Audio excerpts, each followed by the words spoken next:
Mana disebut menghalalkan segala cara. Bapak sudah sering ceramah saya ini. Proyek.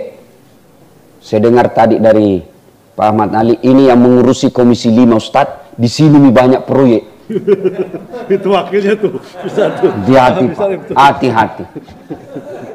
Wih, anggota DPR kalau tidak ada rasa malunya Pak, parah.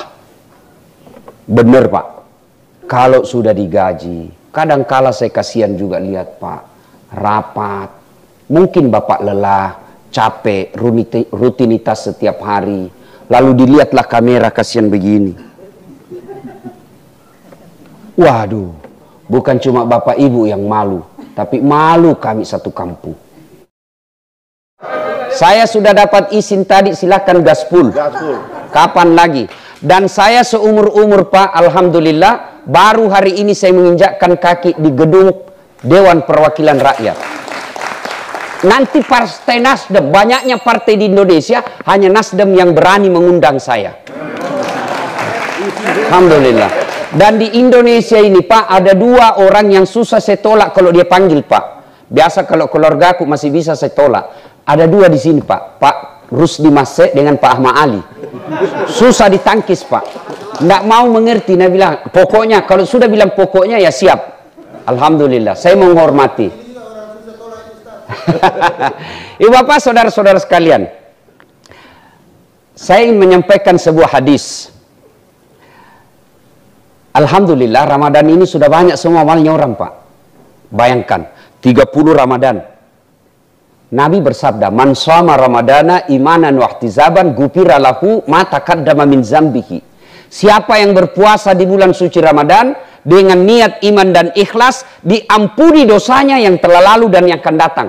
1. Puasa. Belum lagi tarawih, belum tadarus, belum sedekahnya Bapak, iktikafnya, zikirnya. Betapa banyak pahala Ramadan ini, dikumpul amal-amal kita. Tapi kata Nabi, kalau kau sudah kasih banyak amal mudah saat, hati-hati kok. Jangan sampai hancur karena perbuatanmu sendiri. Ibaratnya, kau kumpul kayu, jangan kau biarkan dimakan api. Kau kumpul amal, jangan sampai hancur itu amalmu gara perbuatanmu sendiri. Maka sahabat bertanya waktu itu, "Ya Rasulullah, adakah sifat yang menghancurkan amal-amal kami?" Kata Nabi, ada. Nah, inilah yang oleh-oleh buat Partai Nasdem. Saya cinta kepada Partai Nasdem, anggota DPR Partai Nasdem, maka saya berikan oleh-oleh agar Bapak tidak hancur amalnya. Apa itu kata Nabi? Sittatu asyain tuhbitul amal. Ada 6 sifat yang menghancurkan amal kebaikanmu. Sehingga nanti ketika kita cari, ya Allah, mana puasaku 30 tahun? Mana sedekahku bagi-bagi sembako? Bagi-bagi jilbab? Bagi-bagi sarung? Apa maksud? Mana semua pahalaku? Allah lalu berfirman, memang ada pahalamu, tapi hancur karena kau hancurkan sendiri. Nah, apa gerangan penghancur amal? Kata Nabi yang pertama, al-istighalu biuyubil khalqi. Suka sekali cari jeleknya orang, nah lupa jeleknya dirinya sendiri. Ini yang banyak di medsos. Fitnah, hoax, cerita kejelekan orang, kalah berkompetisi, akhirnya fitnah kiri kanan. Bagaimana kalau di komisi? Bolehkah cerita kejelekan orang? Boleh, dengan tujuan bukan mempermalukan, tapi mencari keadilan dan kebenaran. Mencari kebenaran. Kalau mencari kesalahan di gedung ini, boleh. Dengan tujuan agar tidak menyalahgunakan uang rakyat. Beda kalau mencari-cari kesalahan. Kalau mencari-cari kesalahan biasanya berujung sana mencari proyek. Ini tidak boleh. Mana disebut mencari-cari kesalahan? Contoh, anak sekolah mau pergi kuliah, anak-anak sekolah pergi sekolah, balap motornya, oh didapat sama polisi. Kau melanggar. Kau tidak lihat ini rambu-rambu? Saya lihat Pak. Kenapa kau langgar? Saya tidak lihat Bapak. Kenapa kau tidak lihat saya? Bapak sembunyi di tikungan. Periksalah surat-suratnya, lengkap. Periksa pentil motornya, lengkap. Saya tilang kamu. Kenapa Bapak tilang saya? Semua sudah lengkap. Kau pembohong. Kenapa Bapak bilang pembohong? Itu motormu Honda, jaketmu Yamaha. Dia bukalah jaketnya. Saya masih tilang kamu. Kenapa bapak masih tilang saya? Saya sudah buka jaket. Saya tidak suka limu kamu. Melawan petugas. Ini disebut mencari-cari kesalahan. Kalau mencari kesalahan orang, apalagi memang tugasnya seperti polisi, jaksa, KPK, hakim, tujuannya bukan mempermalukan orang, tapi mencegah keburukan yang sama agar tidak terulang. Nah, penyakitnya kita biasa bukan mencari-cari kebenaran, tapi mempermalukan orang. Ini penyakitnya biasa kaum Hawa. Gosip. Biasa kalau kita di gedung-gedung begini kan, orang mulai masuk, dilihat itu. Dilihatin. Mulai ujung rambut sampai ujung kepala dilihat. Mulai kita lihat dengan sinis. Duduk. Begitu duduk, orang Bugis bilang si Kobi nih. Apa? Dia tidak cerita Pak, tapi matanya. Apa? Itu gosip. Ada yang tanya begini, majelis taklim, Ustadz, benar yang saya cerita? Memang ada faktanya, ada kejadiannya. Ingat, justru benarnya namanya gibah. Kalau salah, namanya fitnah. Ayuhibbu ahadukum, kata Allah, sukakah kamu memakan bangkai sesama manusia? Nah, suatu ketika, ibu bapak pasti sudah pernah dengar ini kisah Isra Mi'raj. Ketika Nabi diperlihatkan, ada wanita yang cantik, kukunya terbuat dari tembaga api neraka. Dia cakar-cakar mukanya. Lalu dia makan bangkai orang mati di depannya. Nabi berkata, Jibril siapa itu? Dia tahu cakar, dia tahu sakit, dia cakari mukanya. Dia tahu itu bangkai tapi dia makan. Belem-belem betul. Siapa dia Jibril? Jibril menjawab, itulah umatmu yang suka menceritakan kejelekan orang lain. Auzubillah min zalik. Bapak ibu yang suka cerita-cerita kejelekan teman, habis pahala Pak. Habis. Saya kalau dikasih, ada orang datang sama saya, Ustaz, tidak suka gitu. Kenapa kau bilang, dek? Suka nak cerita Ki. Alhamdulillah, dia suka saya itu. Maksudnya Ustaz, karena nanti amalnya dia kasih saya. Itu orang cerita kejelekan kita, Pak. Alhamdulillah, dia ambil nanti kita punya dosa. Kebaikannya kita ambil. Itu kan pernah dikisahkan. Atadruna manil muflis, kata Nabi. Kau tahu tidak orang yang bangkrut di akhirat? Yang tidak sholat ya Rasul. Yang tidak puasa. Oh tidak, dia puasa, dia sholat, dia haji, dia sedekah. Kalau begitu siapa ya Rasul? Nabi menjelaskan, jarusu wa khati'ur rahim. Tetangga yang jahat sama tetangganya dan yang suka memutuskan tali persaudaraan. Kok bisa ya Rasul? Ya, padahal baik sholatnya. Kata Nabi, iya. Dia setor sholatnya. Ya Allah, ini sholatku. Datang teman dapilnya. Tunggu dulu Tuhan. Pernah saya sama-sama caleg. Dia fitnah saya. Dia sebarkan foto-foto pornoku. Dia sebarkan fitnah. Katanya mobilku hasil korupsi. Akhirnya saya kalah. Padahal habis uangku 4 miliar. Saya jual warisan orang tuaku. Gara-gara fitnahnya, saya kalah. Saya minta keadilan. Allah berfirman, ya baiklah kalau begitu. Ambil dia punya sholat. Habis sholatnya. Sudah habis sholat. Dia setor lagi puasanya. Ya Allah ini puasaku. Datang lagi temannya. Tunggu dulu. Saya pernah juga satu komisi. Dia fitnah saya. Akhirnya saya dinonjobkan. Saya minta keadilan hari ini. Allah berfirman, ya sudah. Ambil dia punya puasa. Habis sholatnya, habis zakatnya, habis puasanya, masih ada yang datang. Saya juga pernah satu partai itu. Dia fitnah juga saya. Akhirnya saya disingkirkan. Tidak dapat apa-apa. Saya minta keadilan. Dia bilang lah yang tadi banyak amalnya. Bagaimana lagi caranya Tuhan? Habis amalku ini. Allah berfirman, tidak ada kebatilan yang tidak ada balasannya. Jadi bagaimana? Ambil dosa-dosanya orang yang pernah ku cerita kejelekannya. Na'udzubillah min zalik. Jadi ibu-ibu, kalau ada yang cerita kita, tidak usah balas. Kecuali sudah menyangkut harkat dan martabat kita, esensi, sudah kita klarifikasi. Tapi kalau cerita-cerita biasa, biasa saja. Baru kita bilang dalam hati, baiklah, ku ambil nanti sholatmu. Nah, jangan cerita kejelekan orang. Satu-satunya kejelekan yang boleh, Pak Ahmad Ali, kalau Bapak ditanya, tahu dasat latif? Tahu, yang mana itu? Yang pendek-pendek? Boleh kalau begitu. Boleh. Bukan menghina, tapi menegaskan identitasnya, ciri-cirinya. Tinggi-tinggi gitu. Nah ibu bapak, saudara-saudara sekalian, ini yang pertama. Tapi penyakit ini ada kurang di anggota DPR. Ini yang kedua yang saya mulai ragu. Yang kata Nabi yang menghancurkan amal ibadahmu, hubbud dunia. Terlalu cinta dunia. Cinta dunia boleh. Allah tidak melarang kita dunia. Sehingga begitu pentingnya dunia, dalam doa sapu jakat disebutkan dulu fid dunia. Fid dunia hasanah wa fil akhirati hasanah. Dunia dulu, perbaiki duniamu. Tidak mungkin kau bisa dapat kesejahteraan akhirat kalau kau tidak melalui dunia. Maka dunia tidak boleh ditinggalkan. Allah tidak melarang kita cinta dunia. Yang Allah larang hubbud dunia. Ada kata terlalu cinta dunia. Mana karakternya terlalu cinta dunia? Satu, nganggap enteng ibadah. Hayya 'alas shalah. Izin ketua. Ini sudah hampir maghrib, kita belum sholat asar. Boleh diskorsing?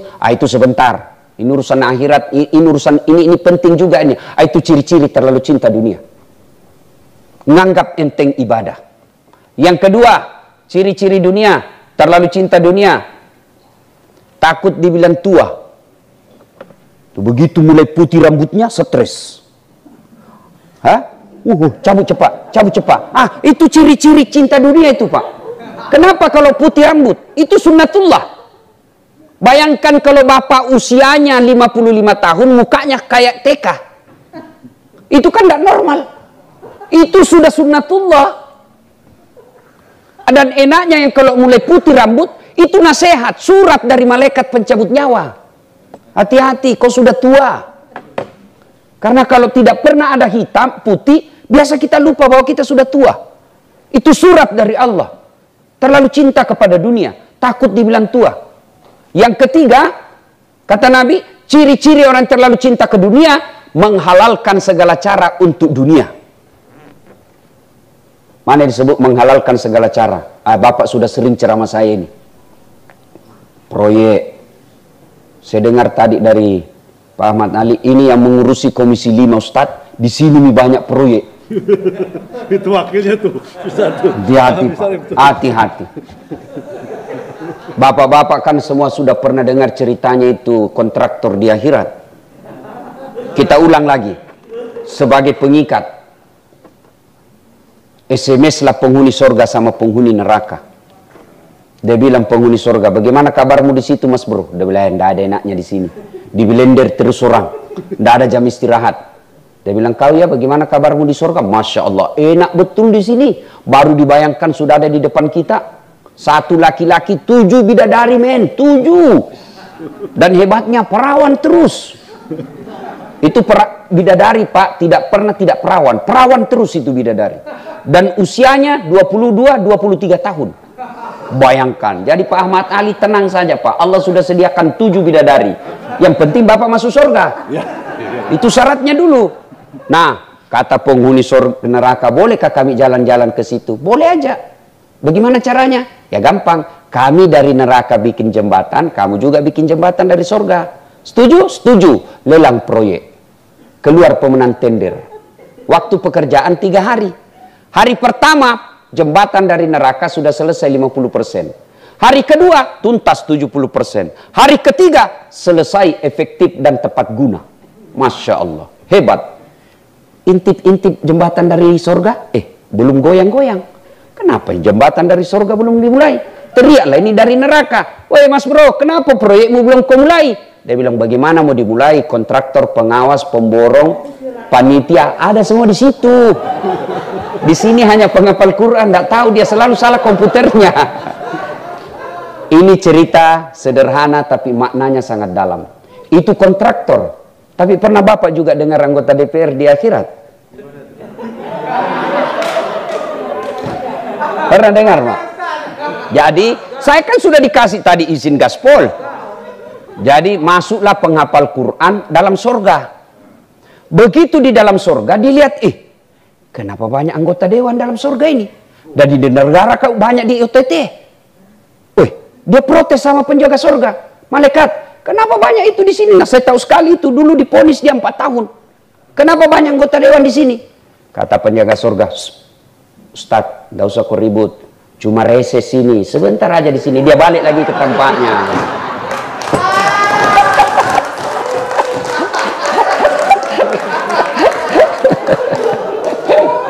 Bapak, saudara-saudara sekalian. Hubbud dunia. Terlalu cinta kepada dunia. Ibu bapak, saudara-saudara sekalian. Ibu bapak, saudara-saudara sekalian, Allah tidak melarang kita kaya. Allah tidak melarang kita jadi juragan. Tapi jangan menghalalkan segala cara.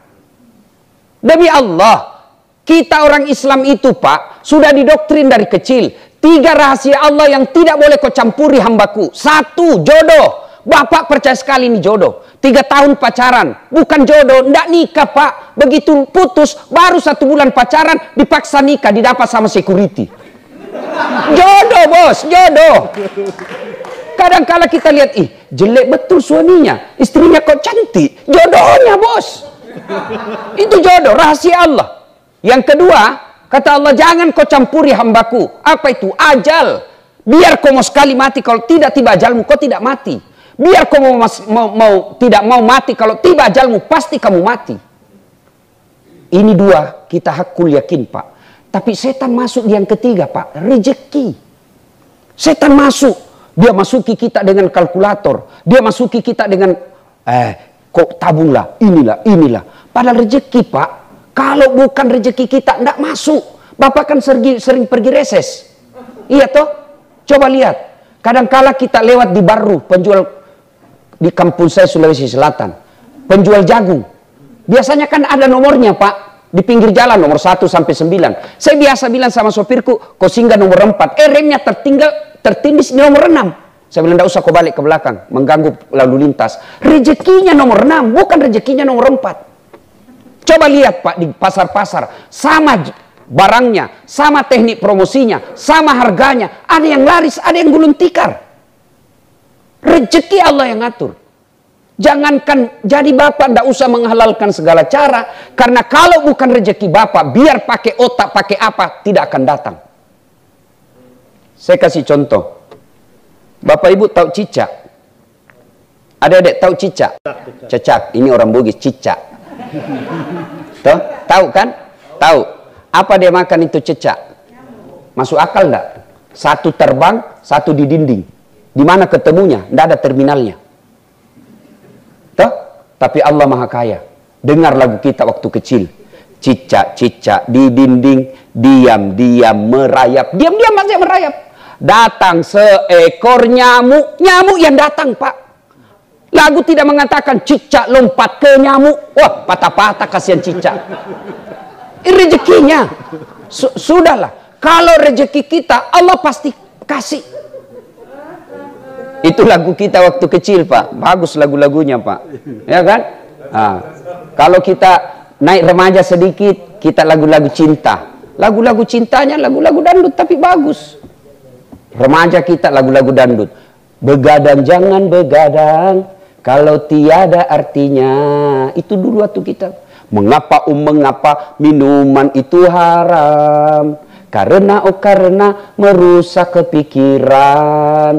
Mengapa berzina juga haram? Karena itu cara binatang. Itu lagu-lagu kita waktu kecil. Katakan Tuhan itu satu. Itu lagu-lagu kecil Pak. Kalau sekarang lagu-lagunya anak-anak apa? Pulang-pulangku berbadan 2. Hamil dia pulang Pak. Ya kan? Nah, ibu bapak, saudara-saudara sekalian, kembali tadi. Kita kalau terlalu cinta kepada dunia, menghalalkan segala cara, dan terlalu sering banyak kita lihat, gara-gara terlalu cinta kepada dunia, berujung pada dipermalukan. Bukan cuma dirinya dipermalukan, malu satu kampung, malu satu keluarga, dan beberapa generasi. Na'udzubillah min zalik. Nah, cinta dunia boleh, tapi yang Allah larang terlalu cinta kepada dunia. Yang ketiga, yang menghancurkan amal kebaikan kita, qillatul haya, kata Nabi. Apa itu? Kurang rasa malu. Wih, anggota DPR kalau tidak ada rasa malunya Pak, parah. Bener Pak. Kalau sudah digaji, kadang-kala saya kasihan juga lihat Pak, rapat. Mungkin Bapak lelah, capek, rutinitas setiap hari. Lalu dilihatlah kamera, kasihan begini. Waduh, bukan cuma Bapak Ibu yang malu, tapi malu kami satu kampung. Jawab. Ayo. Orang kurang rasa malu, Pak. Ngeri, Pak. Lebih hina dari binatang. Coba yang namanya kurang rasa malu. Yang operasional, yang praktek. Kalau orang kurang rasa malu. Perempuan misalnya. Mohon maaf. Kenapa Allah katakan dalam Al-Quran, manusia kalau tidak punya rasa malu, lebih hina dari binatang. Coba lihat. Ayam. Ayam kampung, Pak. Apa gampang dilihat pahanya itu ayam kampung? Oh, repot, Pak. Namanya ayam kampung, kita harus pulang kampung dulu. Sudah sampai di kampung, sudah dilihat pahanya? Belum. Dibeli dulu itu ayam, Pak. 150.000. Sudah dibeli, sudah dilihat pahanya? Belum. Dikejar dulu. 1 jam dikejar. Sudah dilihat pahanya? Belum. Dipotong dulu dengan ucapan Bismillahirrahmanirrahim. Sudah dipotong, sudah dilihat pahanya? Belum, Pak. Apalagi? Direbus dulu 15 menit air panas. Sudah direbus, sudah lihat pahanya? Belum. Dicabut dulu kulitnya, baru lihat pahanya. Ayam kampung. Dikejar 1 jam. Dibeli 150.000. Pulang kampung dulu. Rendam 15 menit. Diucapkan bismillah untuk dipotong. Dicabut bulunya. Baru bisa lihat paha ayam kampung. Tapi paha sebagian kita umat Islam muslimahnya. Berdiri aja di depan pintu mall, Pak. 10 pasang kita lihat. Gratis. Tidak perlu dikejar. Orang bilang, kenapa Ustaz tahu? Karena saya lihat, Pak. Saya sportif. Iya. Ayat tidak mengatakan la taqrabus zina illa ustad. Jangan dekati zina kecuali ustad. Biar ustad kalau makhluk halus hancur juga, Pak. Makanya saya selalu bilang kita kerjasama. Kami laki-laki jaga mata, tolong Anda cewek jaga akhlak. Karena bias kami setengah mati jaga mata, kalau kalian gentayangan hancur amal kami. Pasti dilihat, Pak. Dia bilang orang, dilihat. Dosa? Tidak dilihat. Barang bagus. Pasti dilihat. Maka orang-orang yang mempertontonkan auratnya itu bagian daripada menghancurkan amal-amal kebaikannya. Itu dari segi aurat. Lalu bagian dari pekerjaan kita. Saya mau motivasi kepada tuan-tuan semua, puan-puan semua. Bapak masih ingat waktu pencalekan. Berbulan-bulan Bapak sosialisasi. Stres. Habis duit, Pak. Segala macam kita lakukan. Kadang-kala hilang kita punya harga diri. Datang orang maki-maki kita, kita diam saja. Yang penting dia mau coblos kita. Ya, gampang. Ya, Pak. Dimaki-makinya kita, Pak, orang yang tidak ada sekolahnya. Tapi kita sabar. Kenapa? Karena kita mau dipilih. Allah takdirkan Bapak duduk di gedung terhormat ini. Maka manfaatkan dengan berbuat baik. Betul yang Pak Ahmad Ali katakan tadi. Ustadz, kau ceramah kiri kanan di depan polisi sampai busa-busa ini mulutmu, dia cuma ketawa-ketawa. Tapi kalau kau jadi komisi 3, kau bisa maki-maki mereka. Betul, Pak. Mana ada orang hebat kalau sudah di gedung ini, Pak? Hilang hebatnya orang, biar profesor. Maka syukuri itu dengan cara apa? Jangan mempermalukan institusi. Bapak boleh dihina sebagai pribadi Dasat Latif, dihina sebagai Pak Ahmad Ali, tapi jangan mempermalukan DPR RI, Dewan Perwakilan Rakyat. Bapak boleh sampaikan, kau boleh hina pribadiku, tapi jangan kau hina institusiku. Dan itu bisa kita katakan begitu kalau kita punya kinerja yang baik. Saya mengambil lahan untuk masuk surga dengan berdakwah. Mudah-mudahan dengan dakwah itu Allah senang sama saya dan saya bisa masuk surga. Maka bapak-bapak, ibu-ibu yang dipilih menjadi anggota DPR, lahan bapak masuk surga, ya ini, di dewan ini, Pak. Kasihan kita kalau sudah habis waktu, habis tenaga, ternyata kita dibully di masyarakat karena kita tidak punya prestasi. Coba. Saya masih ingat itu waktu apa ribut-ribut Omnibus Law apa kan namanya? Apa namanya itu? Kan ada yang berkata, oh ini hanya salah ketik. Saya la haula wala quwata illa billah. Digaji ratusan juta hanya salah ketik menyangkut hajat hidup orang banyak. Apa Bapak tidak siap ditanya nanti di akhirat?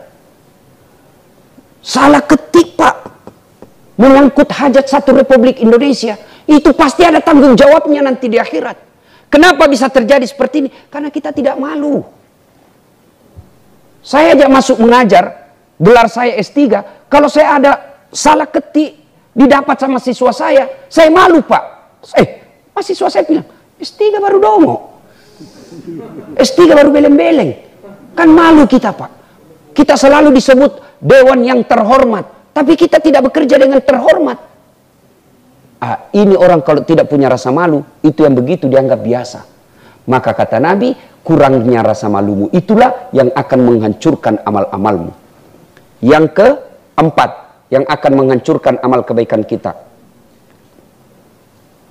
Yang keempat, kata Nabi, kaswatul qalbi. Oh ini, susah Pak. Ini, mohon maaf, saya sudah izin tadi. Pak Ahmad Ali sudah bilang, Pak Sahroni saya sudah izin tadi sama Pak Ahmad Ali, silakan gaspol. Maka ini yang paling susah Pak. Dan bisa potensial kita punya penyakit. Kaswatul qalbi, susah dinasehati. Kenapa? Bapak anggota DPR, punya kuasa. Maka untuk dinasehati, sulit. Itulah penyakit kaswatul qalbi. Nah, ciri-cirinya selesai dengar ceramah seperti ini. Bapak panggil Pak Ahmad Ali. Bapak panggil tadi itu? Iya Pak. Lain kali jangan dipanggil lagi tuh. Kenapa? Nggak enak ceramahnya. Masa 6 dia bahas kita terus dia kena. Panas kita punya telinga dengar. Itu ciri-ciri kaswatul qalbi itu Pak. Tapi kalau Bapak selesai dengar ceramah, benar kata itu Ustadz. Memang dia kecil tapi ya benar yang dia bilang itu. Memang saya yang dikena itu semua. 6 dia bahas, 4 mengenai diri saya. Tapi Allah tidak akan menutup pintu tobat. Mulai hari ini saya memperbaiki diri. Itu bagus. Orang yang kaswatul qalbi, keras hati, disindir dalam Allah. Wa thawa'un alaihim a'anzartahum am lam tunzirhum la yu'minun. Orang yang telah kami kunci mati hatinya, kau sampaikan ayat Allah atau tidak, sama saja mereka tidak akan beriman. Nauzubillah min zalik. Sementara orang yang baik hatinya, kata Allah dalam Al-Quran, Bismillahirrahmanirrahim, innamal mu'minuna alladzina idza dzukirallah wajilat qulubuhum wa idza tuliyat alaihim ayatuhum sadathum imanan wa ala rabbihim yatawakkalun. Tanda orang beriman yang bagus hatinya itu, kata Allah, apabila dia dengar nama Allah bergetar hatinya. Itu satu. Mana contoh? Saya kalau ada perempuan saya suka, jangankan saya lihat mukanya, saya dengar saja namanya, dia bilang orang di kampungku dum-dum gled. Apa itu? Domba-domba geleter. Tuh. Coba kan? Kalau ada orang kita senang, jangankan dilihat mukanya, dengar saja namanya, sudah gemetar hati kita. Itu kalau namanya Allah kita dengar lalu mampu menggetarkan hati kita, insya Allah itu termasuk orang yang baik imannya.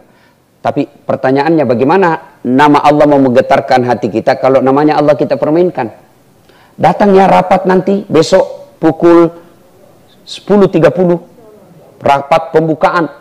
Insya Allah, insya Allahnya kayak 17 tahun di Mesir Pak. Begitu besok ketemu di WhatsApp, kenapa kau tidak datang Mas kakak, Mas bro? Saya kan bilang kemarin insya Allah. Ini menjadikan Allah sebagai kambing hitam, tidak boleh. Jangan mengucapkan insya Allah kalau tidak mau. Selama Bapak mempermainkan kata-kata Allah, maka sulit Allah akan menggetarkan hati kita. Nah ibu bapak saudara-saudara sekalian. Dan yang kelima, yang akan menghancurkan amal ibadah kita, hubbi aklil haram, suka memakan makanan haram. Saya yakin Bapak Ibu tidak akan makan narkoba. Saya yakin tidak akan konsumsi makanan-makanan haram. Tapi yang bisa kita makan itu dari makanan-makanan haram, dari cara kerja kita yang menghalalkan segala cara. Setiap saya ceramah, pasti ada ayat itu saya sampaikan Pak. Setiap saya ceramah. Ya ayyuhalladzina amanu taqullaha haqqa tuqati wa la tamutunna illa wa antum muslimun. Jangan kau mati kecuali dalam keadaan beragama Islam. Ayat ini Jumat-Jumat dibacakan khatib. Kalau di kantor ini, di komisi ini, ada selalu pengumuman yang harus diulang-ulang tiap pekan, pasti pengumuman itu penting. Ayat ini Jumat-Jumat diulang, berarti ayat ini penting. Dan rasa-rasanya tidak masuk akal. Jangan kamu mati, berarti mati kau yang ngatur. Jangan kau mati ya, berarti mati mau-maumu. Ini Allah ingin sampaikan edasat.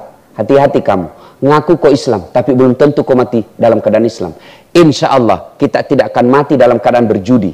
yang bisa membuat kita mati dalam keadaan kekafiran, baru saja kita makan uang haram.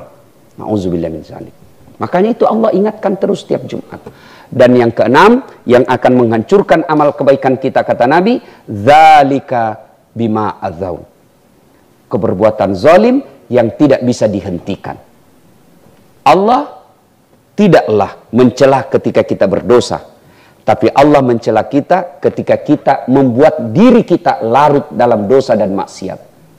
Dosa tempatnya manusia. Kalau begitu, siapa orang baik, Ustadz? Orang tidak punya dosa. Kalau orang baik tidak punya dosa, maka tidak ada isinya orang baik di dunia ini. Mana ada orang tidak punya dosa?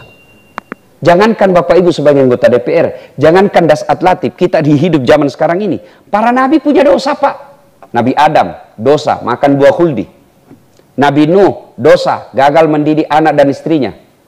Nabi Yunus pernah sangka buruk kepada Allah dalam dakwah, itu nabi. Apalagi kita. Berarti yang baik bukan orang tidak punya dosa. Orang baik, kata Imam Al-Ghazali, adalah orang yang dia berdosa, lalu dia sadar dengan dosanya, dan dia tidak mengulangnya. Saya banyak dosa, Ustaz. Datang anak muda kepada Nabi. Ya Rasulullah, saya pendosa. Kata Nabi, taubat kau. Tapi keulangnya lagi ya Rasul. Kata Nabi, taubat kau lagi. Keulang lagi ya Rasul. Taubat kau lagi. Ya Rasulullah, kalau begitu dosaku banyak. Nabi tersenyum dan bersabda, dosamu banyak, ampunan Allah jauh lebih banyak.